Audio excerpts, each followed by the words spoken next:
கடைசி காலத்தில் அந்த காலங்கள் எளிதாக இருக்க போவதில்லை. இன்னொன்று, நமக்கு இருக்கிற போராட்டம் வெளியிலிருந்து வர போராட்டம் இல்லை. இருக்கும், அந்த போராட்டம் இருக்கும். சபையை அடித்து உடைச்சாங்க, சபையை இழுத்து மூடிட்டானுங்க, பாஸ்டர் அடித்தாங்க, இப்படி பண்ணாங்க அப்படி பண்ணாங்க, அதெல்லாம் நீங்கள் இன்னும் கேள்விப்பட்டு தான் இருப்பீங்க. ஆனால் கொஞ்சமாக தான் இருக்கும். முக்கியமான பிரச்சனை எங்கேருந்து வரப்போகுது தெரியுமா? வெளியிலேருந்து வரப்போகிறது இல்லை, உள்ளே இருந்தால் வரப்போகுது.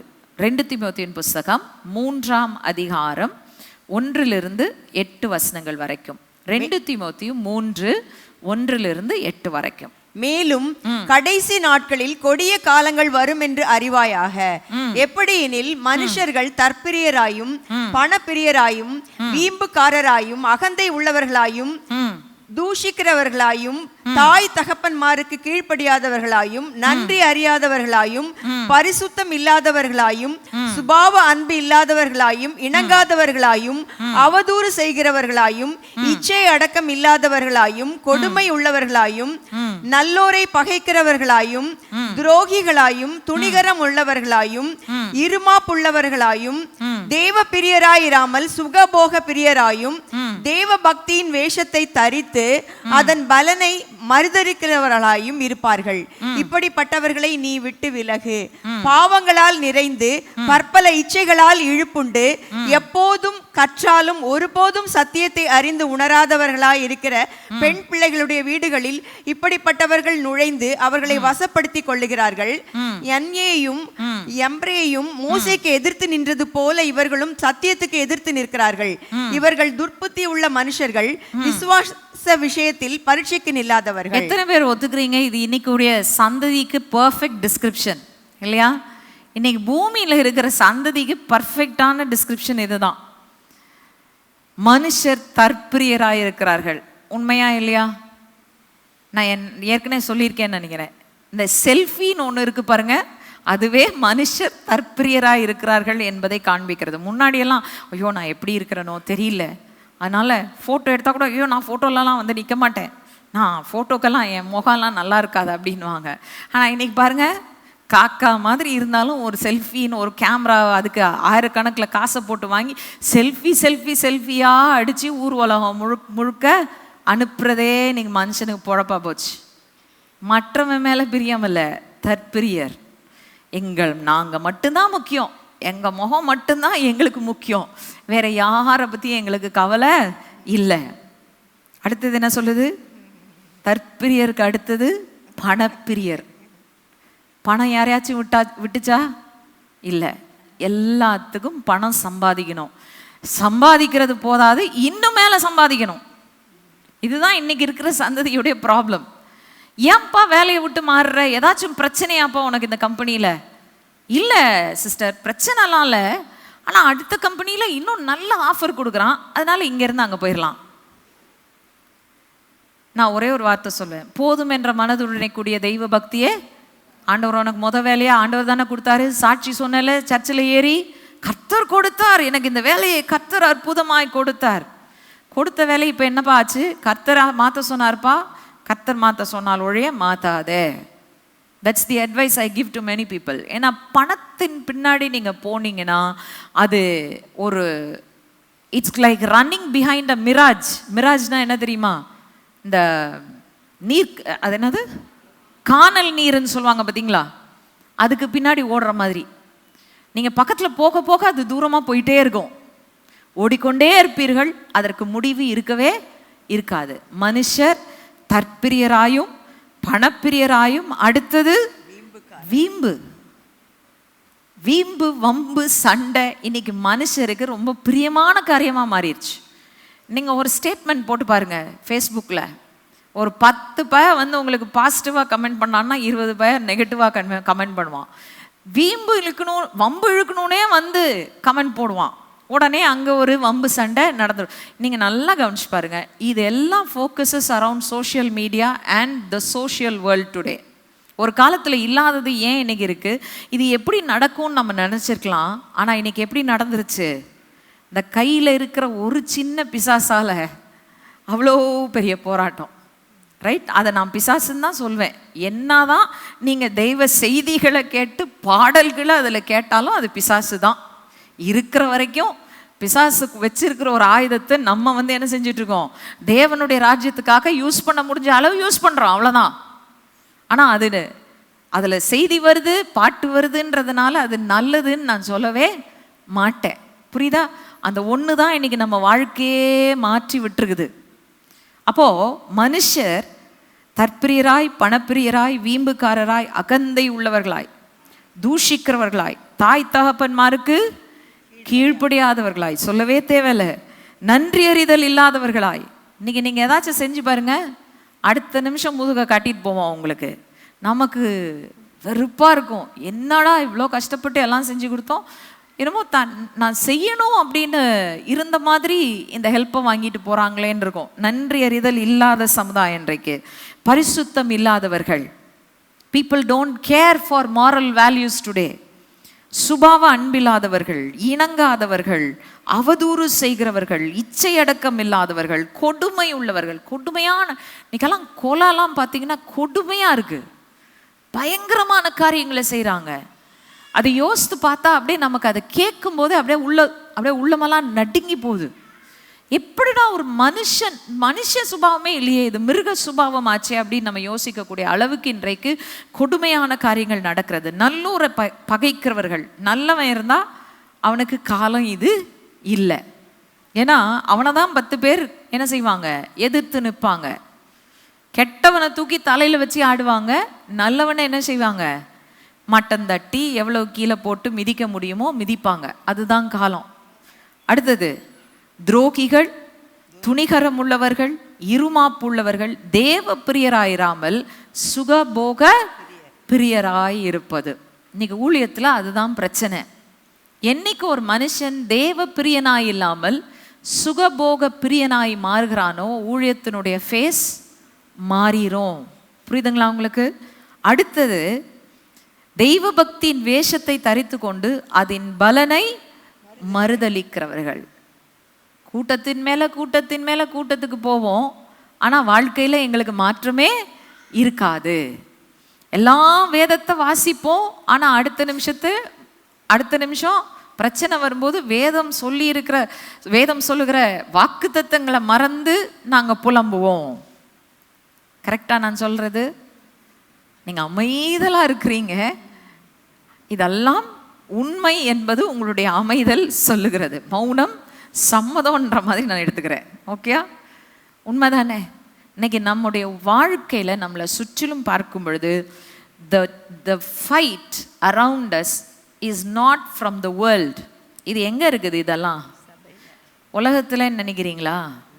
நான் சொல்லுவேன், உலகத்துல இல்லை, விசுவாசிக்குள்ளதான் நிறைய இது இருக்கு. ஏன் தெரியுமா?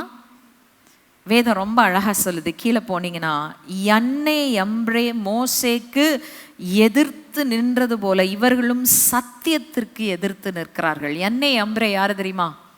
பார்வோனுடைய அரண்மனையில மந்திரவாதிகளாய் இருந்தவர்கள் தான் யன்னே யம்ப்ரே. மோசே போய் தேவன் யார் என்பதை பார்வோனுக்கு வெளிப்படுத்தும்படியாக அற்புதங்களை செய்கிறார். உடனே யன்னே யம்ப்ரே என்ன செய்றாங்க? எங்களாலையும் செய்ய முடியுமே, உங்க யெகோவா ஒன்றும் பெரியவர் அல்ல, நாங்களும் செய்வோம். இன்னைக்கு அப்படிதான் உலகத்துல இருக்கு. நீங்க ஒன்ன செஞ்சா, அதனாலதான் இன்னைக்கு அற்புத அடையாளங்கள் பலத்துல சபை என்பது நிற்க முடியாது. சத்தியத்தின் பலத்துல தான் சபை நிற்க முடியும். ஹல்லேலூயா, ஒத்துக்கொள்றீங்களா? அற்புத அடையாளங்களை நாமும் செய்றோம். உலகத்துல பிசாசின் வல்லமைகளினாலும் செய்கிறார்கள். அதுல நிறைய ஆராய்ந்து பார்த்து இது நிலை நிற்காது, இது நிலை நிற்கும் எல்லாம் நம்ம சொல்லலாம். பட் அந்த மோமெண்ட்ல என்ன நடக்குது? நீங்க செய்யற அற்புதத்தை இன்னொருத்தன் செஞ்சான்னா உடனே இங்கேயும் வல்லமை இருக்குது அப்படின்னு தான் யோசிக்க தோணுது. விளங்குதா உங்களுக்கு? சத்தியத்தின் பலத்துல நிற்கிறவர்கள் தான் இன்றைக்கு நிற்க முடியும். அதுதான் அங்க ரொம்ப தெளிவா வசனம் சொல்லுது. மோசேக்கு எதிர்த்து நின்றது போல இவர்களும் சத்தியத்திற்கு எதிர்த்து நின்றார்கள். துர்புத்தி உள்ள மனுஷர் விசுவாச விஷயத்தில் பரீட்சைக்கு நில்லாதவர்கள். சத்தியம் இல்லைன்னா விசுவாச சோதனை வரும்போது நிக்க முடியாது, விழுந்து போயிடுவோம். விளங்குதா? அப்ப அந்த சத்தியத்துல நிற்கிறது தான் இன்றைக்கு நமக்கு இருக்கக்கூடிய மிகப்பெரிய போராட்டம். பிசாசு இங்கதான் நம்மளோட கூட போராடுறான். வேதம் தெளிவா சொல்லுது, கள்ள தீர்க்கதரிசிகள், கள்ள கிறிஸ்துக்கள், கள்ள போதகர்கள் கடைசி நாட்களிலே எழும்புவார்கள். ஏன்? why do they grow? தேவன் ஏன் இவர்களை அழித்து போடக்கூடாது? ஒரே வெட்டா வெட்டிடலாமே, ஒரே நசுக்க நசுக்கிடலாமே. த ப்ராப்ளம் இஸ், ஆண்டவர் அந்த அதிகாரத்தை யார் கையில் கொடுத்துருக்கிறாரு? மோசே கையில் கொடுத்துருந்தது மாதிரி உங்க கையிலையும் என் கையிலையும் கொடுத்துருக்கிறாரு. ஆனா சபையை குறித்த, விசுவாசியை குறித்த நிலைமையை நான் உங்களுக்கு சொன்னேன். எப்படி இருக்கான் விசுவாசி? தேவ பிரியனாயிராமல் சுகபோக பிரியனாயிருக்கிறான். எனக்கு அவனை தாக்குனா எனக்கு ஏதாச்சும் பிரச்சனை வரும், அல்லது என்னுடைய கம்ஃபர்ட் படும்னா நான் என்ன செய்ய மாட்டேன்? எதிர்த்து நிற்க மாட்டேன். விளங்குதான் நான் சொல்றது? சத்தியத்துக்கு புறம்பே இருக்கக்கூடிய காரியங்களை எதிர்த்தா எனக்கு ஒரு பாதிப்பு வந்துடும் அப்படின்னா, இன்னைக்கு நிறைய பேர் என்ன செய்ய மாட்டாங்க? அதை எதிர்க்க மாட்டாங்க. சரி, எப்படியோ அட்ஜஸ்ட் பண்ணி போயிடலாம். அட்ஜஸ்ட் பண்ணி போயிட்டா நம்ம காரியத்தை சாதிச்சு போயிடலாம் அப்படின்னு சொல்லி இன்னைக்கு நிறைய காம்ப்ரமைஸ் உலகத்தில் இருக்கு. எண்ணெய் அம்ப்ரேயோட மோசே காம்ப்ரமைஸ் ஆயிருக்கலாம். ஆனால் நம்ம பார்க்குறோம் காம்ப்ரமைஸ் இல்லை, totally he over game them. எப்படி ஓவர் கம் பண்ணாரு? நான் உங்களுக்கு சொன்னேன். சர்ப்பத்தை அவங்க 2 பேரும் கீழே போட்டாங்க, கோலை கீழே போட்டாங்க, சர்ப்பமாச்சு. மோசையும் தான் கோலை கீழே போடுறாரு, சர்ப்பமாகுது. மோசையுடைய கோல் சர்ப்பமான அந்த சர்ப்பம் என்ன செய்தது? மற்ற 2ஐயும் விழுங்கிருச்சு. விழுங்கின உடனே மோசே கோலை திரும்ப அந்த சர்ப்பத்தை கையில் எடுக்கிறாரு. அவர் கையில் கோல் ஆயிடுச்சு, மற்ற 2 பேருடைய கையில் கோல் இல்லை. புரியுதா?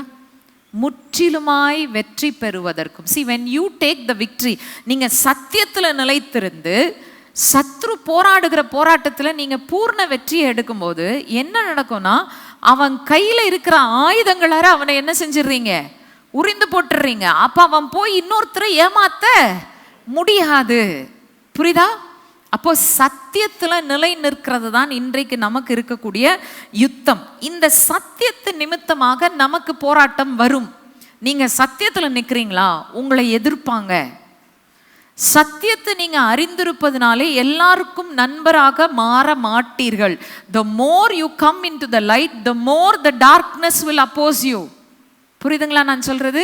எவ்வளவுக்கு அதிகமா நீங்க வெளிச்சத்துக்குள்ள வர்றீங்களோ, இருளானது என்ன செய்யும்? உங்களை எதுக்கும். காரணம் என்ன? நீங்க போற இடத்துலலாம் இருள் மறைஞ்சி போகுது. உங்களுக்குள்ள நீங்க சுமந்து செல்கிற சத்தியத்தின் வெளிச்சம் இருளை மறைய செய்கிறது. ஆகவே நீங்கள் எதிர்க்கப்படுகிறவர்களாய்த்தான் இருப்பீர்கள். எல்லாரும் உங்களை அங்கீகரிக்க மாட்டார்கள். வாசிக்கலாம் மத்தேயு 24ஆம் அதிகாரம் 9-12 வரைக்கும். அப்பொழுது உங்களை உபத்திரவங்களுக்கு ஒப்பு கொடுத்து உங்களை கொலை செய்வார்கள். என் நாமத்து நிமித்தம் நீங்கள் சகல ஜனங்களாலும் நல்லா அண்டர்லைன் பண்ணிக்கோங்க. சகல ஜனங்களாலும். எல்லாரும் உங்களை எதிர்ப்பாங்க. வெளியில இருக்கிறவனும் எதிர்ப்பான், சத்தியத்துல நிக்காதவனும் சபைக்குள்ள இருக்கிறவனும் உங்களை, புரியுதுங்களா உங்களுக்கு? எதிர்ப்பு எங்க இருந்து வரும்? எல்லா பக்கத்துல இருந்து வரும். எங்க எனக்கு ஆதரவு இருக்கும்னு நினைக்கிறேனோ அங்கிருந்தும் எனக்கு எதிர்ப்பு வரத்தான் செய்யும். அதுதான் வேதம் சொல்லுது, எப்பக்கம் நெருக்கப்பட்டும் நாங்கள் என்ன செய்கிறதில்லை, ஒடுங்கி போவதில்லை. ஹல்லேலூயா. ஏன்னா சத்தியம் உள்ள இருக்கு. சத்தியத்தை ஒடுக்க யாராலும் கூடாது. ஹல்லேலூயா. ஓகே, வாசிக்கலாம் தொடர்ந்து. அப்பொழுது அநேகர் இடரல் அடைந்து ஒருவரை ஒருவர் காட்டி கொடுத்து ஒருவரை ஒருவர் பகைப்பார்கள். அநேகம் கள்ள தீர்க்கதரிசிகளும் எழும்பி அநேகரை வஞ்சிப்பார்கள். அக்கிரமம் மிகுதியாவதினால் அநேகருடைய அன்பு தணிந்து போகும். யார் மேல இருக்கிற அன்பு?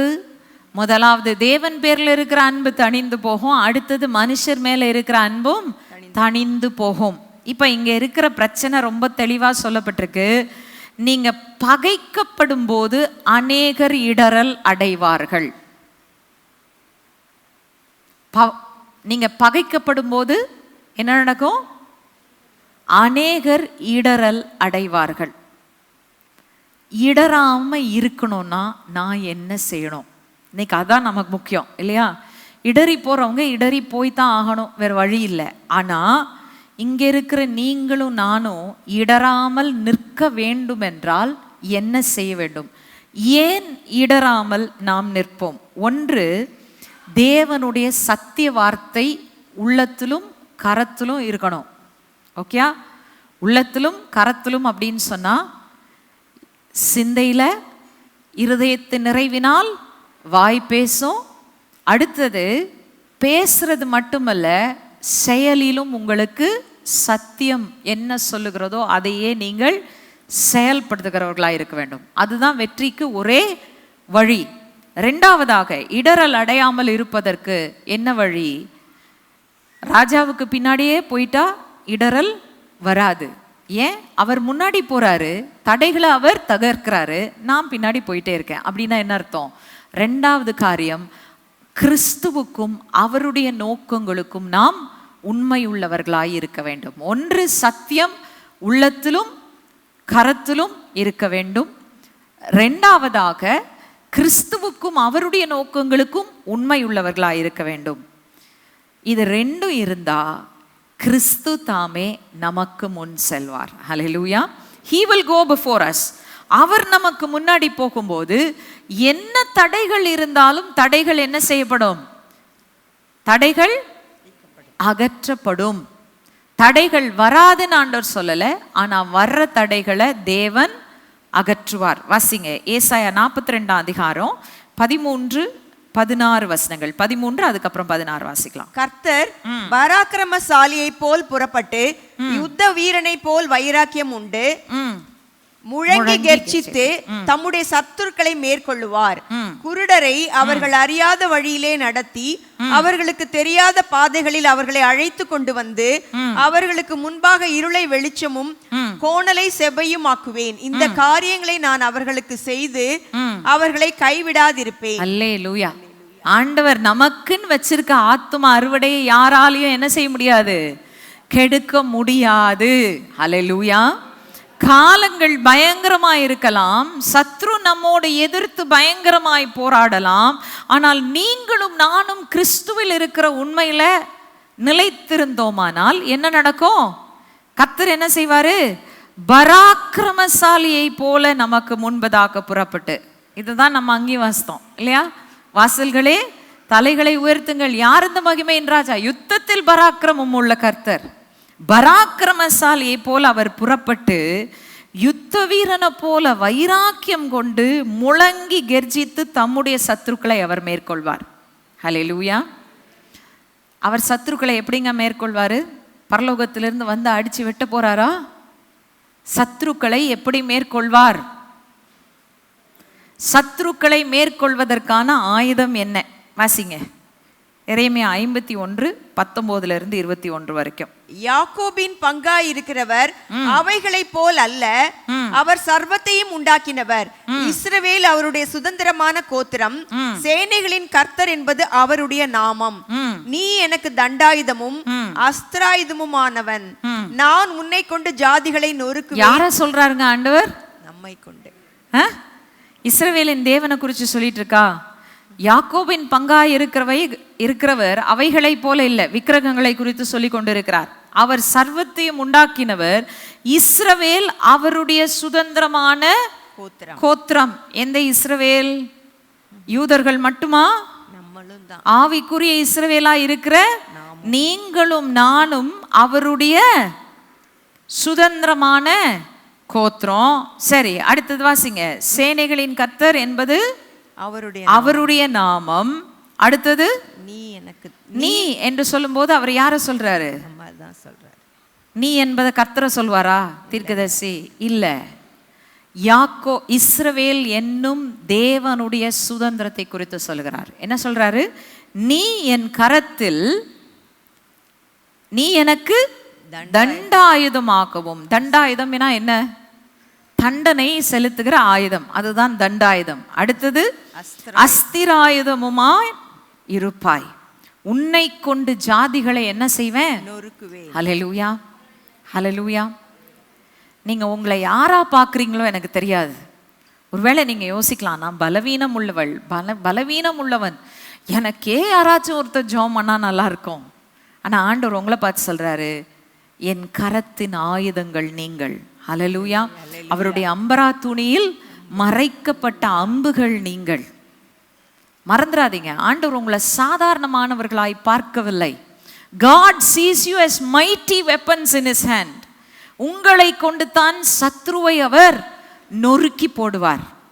சத்ருவை நொறுக்குகிற ஆயுதமாக இருக்க வேண்டிய நீங்கள் கையில் ஆயுதத்தை எடுக்கிறாரு அடிக்கலான்னு, அந்த ஆயுதம் அப்படியே புசுக்குன்னு இப்படி சுருங்கி விழுந்துருச்சுன்னு வச்சுக்கோங்க, என்ன ஆகும்? யோசித்து பாருங்க. இன்னைக்கு ஆண்டவர் உங்களை நம்பி வச்சிருக்கிறார். ஆண்டவர் உங்களை நம்பி இருக்கிறார். He trusts you to do what he needs to do. உங்கள் மூலமாய்த்தான் சத்துருக்களை அவர் மேற்கொள்ள போகிறார். ஹல்லேலூயா. நம்ம வாசித்த அந்த ஏசாயா 42:13 சத்துருக்களை மேற்கொள்வார். எப்படி மேற்கொள்வார்? உங்களை கொண்டு தான் மேற்கொள்வார். நீங்கள் எப்படி மேற்கொள்வீர்கள்? ஆட்டுக்குட்டியின் இரத்தத்தினாலும் சாட்சியின் வசனத்தினாலும் சத்தியத்தில் நிலை நிற்கிறதினாலும் கிறிஸ்துவுக்கும் அவருடைய நோக்கங்களுக்கும் உண்மையாய் இருப்பதினாலும் நீங்கள் மேற்கொள்வீர்கள். அடுத்தது, நீங்க மேற்கொள்றதுனால என்ன விளைவு ஏற்படும்? குருடர்களை அவர்கள் அறியாத வழியில நடத்தி தெரியாத பாதைகளை அவர்களுக்கு தெரிவித்து இருளை வெளிச்சமாக்கி அநேகரை ரட்சிப்புக்குள் தேவன் கொண்டு வருவார். ஹல்லேலூயா. இன்னைக்கு அதை செய்வதற்குத்தான் கிறிஸ்து நமக்கு முன்னே செல்கிறார். He goes before us. நமக்கு முன்னே போய் தடைகளை தகர்க்கிறார். யாராய் போய் தடைகளை தகர்க்கிறார்?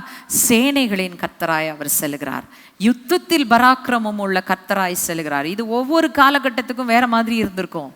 ஆனால் தற்காலத்திற்கு, கடைசி காலத்திற்கு இது எப்படிப்பட்டது என்பதைத்தான் இன்றைக்கு நான் உங்களுக்கு விளக்கி இருக்கிறேன்.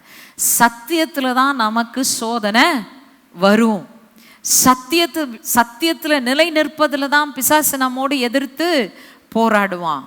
ஆனால் சத்தியத்தை காத்து கொண்டு நடப்பது மட்டுமல்ல, வாழ்க்கையிலே அதை அபியாசிக்கும் பொழுது அநேகர் கண்டு கிறிஸ்துவை அண்டிக் கொள்வார்கள். The truth that shines forth from your life will be that which draws many souls to God. இன்னைக்கு தேவனிடத்தில் அழைத்து வரும் அந்த வெளிச்சம் உங்களுக்குள் இருந்து பிரகாசிக்கும் கிறிஸ்துவனுடைய சத்தியமாய் இருக்க வேண்டும். அப்படி நாம் விட்டு கொடுக்கும் பொழுது தேவன் இந்த எரேமியா 51:19-21 வரைக்கும், ஆக்சுவலாக நீங்கள் அந்த ஃபுல் பேசேஜோடைய பேக்ரவுண்ட், அதனுடைய கான்டெக்ஸ்ட்டை வாசித்து பார்த்தீங்கன்னா பாபிலோனை குறித்து சொல்லுகிறார். பாபிலோனுடைய அழிவை குறித்து தேவன் பேசி கொண்டிருக்கிறார். இன்னைக்கு நமக்கு நல்லா தெரியும், கடைசி காலத்தில் பாபிலோனிய ஆவி தான் உலகத்தில் அதிகமாக செயலாற்றுகிறது. நான் ஏற்கனவே பாபிலோனிய ஆவியை குறித்து ஒரு தடவை பேசியிருக்கிறேன். பாபிலோனிய ஆவி எப்படிப்பட்டது? பாபிலோனிய ஆவி இன்றைக்கு எப்படி எல்லாவற்றையும் உலகத்தில் ஆட்கொண்டிருக்கிறது. ஈவன் கிறிஸ்தவத்தை கூட ஆட்கொண்டிருக்குது. எப்படி? பாபிலோனிய ஆவினா என்ன? காமர்ஸ். எல்லாவற்றிலும் பணம் தான் முக்கியம், எல்லாவற்றிலும் பணம் தான் முதன்மை. என்ன லாபம் கிடைக்கும் என்பதுதான் அந்த பாபிலோனிய ஆவியினுடைய கிரியை. அப்போ இன்னைக்கு எல்லா இடத்துலையும் இந்த பாபிலோனிய ஆவி தான் செயல்படுகிறத நம்ம பார்க்குறோம். அன்னைக்கிலிருந்து இன்னைக்கு வரைக்கும் அதே பாபிலோனிய ஆவி தாங்க. அன்னைக்கு பாபிலோன் என்ன செய்ததோ இன்றைக்கு வரைக்கும் அதே தான் செய்து கொண்டிருக்கிறது. ஆகவே அன்றைக்கு தேவன் என்ன செய்தாரோ, தம் ஜனத்தை, தம் சுதந்திரமான கோத்திரத்தை எப்படி அதுக்கு விரோதமான ஆயுதமாய் பயன்படுத்தினாரோ, இன்றும் அவருடைய கரத்தில் நீங்களும் நானும் ஆயுதங்களாய் இருக்கிறோம். ஹல்லேலூயா.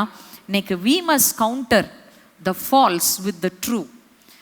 மாயையானதை சத்தியத்தை கொண்டு எதிர்க்க வேண்டியவர்களாய் இருக்கிறோம். உண்மையானதை நிலைநாட்டி அந்தகாரத்தின் நடுவிலே கிறிஸ்துவின் வெளிச்சத்தை கொண்டு போய் வீசுகிறவர்களாய் நீங்களும் நானும் இருக்க வேண்டும்.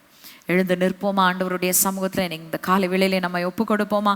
ஆண்டவரே, இன்றைக்கு கர்த்தர் எங்களுக்கு முன்னே போய் தடைகளை தகர்க்கிறவராய் இருக்கிறீர். நாங்கள் உம்மோடு கூட இணைந்து யுத்தம் செய்கிறவர்களாய் நிலை நிற்பதற்கு எங்களுக்கு கிருபையை தாரும் ஆண்டவரே. உம்முடைய கரத்தின் ஆயுதங்களாக ஹல்லேலூயா அநேகருக்கு ரட்சிப்பையும் விடுதலையும் கொடுக்கும் பாத்திரங்களாக இன்றைக்கு எங்களை எடுத்து பயன்படுத்துங்க ஆண்டவரே. அப்பா, நாங்கள் விசுவாசிக்கிறோம். வேதம் சொல்லுகிறது போல, இன்னும் ஒரு விசை கடைசியாக வானத்தையும் பூமியையும் அசைப்பேன், அதற்கு பின் சகல ஜாதிகளாலும் விரும்பப்படுகிறவர் வருவார் என்று சொன்ன வார்த்தையின்படியே we believe that there is yet one more revival upon this earth, Father, before you come. உம்முடைய குமாரனாகிய இயேசு கிறிஸ்து இந்த பூமிக்கு திரும்பும் முன்னே ஒரு பெரிய அறுவடை இருக்கிறது என்பதை நாங்கள் விசுவாசிக்கிறோம் ஆண்டவரே. இன்னும் காலம் முடிவடையல ஆண்டவரே. இந்த கிருபையின் காலத்துல இன்னமும் நிலைத்திருக்கிற நாங்கள் ஆண்டவரே, அந்த அறுவடையை அறுத்து தீர்க்க எங்களுக்கு கிருபையை தருவீராக. அப்பா, உம்முடைய கரத்தின் தண்டாயுதமாகவும் அஸ்திராயுதமாகவும் தாப்பனே இன்றைக்கு எங்களை எடுத்து சத்ருவனுடைய கிரியைகளுக்கு விரோதமாய் வல்லமையாய் பயன்படுத்தும் என்று சொல்லி நாங்க கேட்கிறோம் ராஜா. சத்தியத்துல நிலை நிற்கும் இருதயத்தை எங்களுக்குள்ள தாங்க ஆண்டவரே. எங்கேயும் நாங்க வாழ்க்கையில காம்ப்ரமைஸ் பண்ணாதபடிக்கு சத்தியத்துல நாங்க நிலை நிற்பதற்கு எங்களுக்கு உதவி செய்யுங்க. உலகத்தின் ஆவி, இந்த கடைசி காலத்தின் ஆவி எங்களை பற்றி கொள்ளாதபடிக்கு நாங்கள் கிருபையினாலே உண்டாகும் தெரிந்து கொள்ளுதலினாலே அந்த மீதியான கூட்டமாய் எண்ணப்படுவதற்கும் அதிலே உண்மையாய் நிலை நிற்பதற்கும் எங்களுக்கு கிருபை செய்வீராக. Father God, we commit ourselves in your hands. உம்முடைய கரத்திலே எங்களை ஒப்பு கொடுக்கிறோம் ஆண்டவரே. எங்களை கொண்டு கர்த்தர் செய்ய தீர்மானித்து திட்டமிட்டு வைத்திருக்கிறது எல்லாவற்றையும் நிறைவேற்றுவீராக. நாங்க எங்க இருந்தாலும் உமக்காக எரிந்து பிரகாசிக்கிற விளக்குகளாய் கோணலும் மாறுபாடுமான சந்ததியின் நடுவிலே நாங்கள் பிரகாசிக்க எங்களுக்கு கிருபை செய்வீராக. தாழ்த்தி எங்களை உம்முடைய சமூகத்தில் அர்ப்பணிக்கிறோம், ஒப்பு கொடுக்கிறோம். இயேசு கிறிஸ்துவின் நாமத்தில் ஜெபிக்கிறோம் ஜீவனுள்ள அன்பின் பிதாவே, ஆமென். சியோன் விசுவாச தேவாலயத்தில் வழங்கிய மற்ற தேவ செய்திகளை பார்க்க விரும்பினால் யூடியூபில் ZFT சர்ச் என டைப் செய்து உங்களுக்கான தேவ செய்திகளை கண்டு கேட்டு ஆசீர்வதிக்கப்படுங்கள். மேலும் சப்ஸ்கிரைப் செய்து பெல் பட்டனை அழுத்தினால் உங்களுக்கான தேவ வார்த்தைகளை உடனுக்குடன் அறிந்து கொள்ளலாம். இந்நிகழ்ச்சி மூலம் மற்றவர்களும் பயன்பெற ஷேர் செய்யவும். கர்த்தர் உங்களை ஆசீர்வதிப்பாராக.